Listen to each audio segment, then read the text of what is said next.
How to fix signal issues in Motorola H70. First of all, restart device. Swipe down, open quick setting panel, click on power off icon and click on restart. After click on restart, restart your device. Now go back. After that, turn off flight mode, open setting. Scroll down, click on network at internet.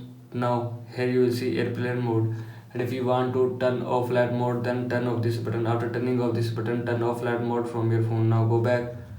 After that, reinsert SIM card. After reinsert SIM card, reset network setting. Open settings, scroll down, click on system, click on reset option, click on reset mobile network setting and click on reset setting. After click on reset setting, mobile network setting will be reset from your phone. Now go back. After that, software update. Open settings, scroll down, click on system update, click on check for update and click on update. After click on update, your phone software will be updated from your phone.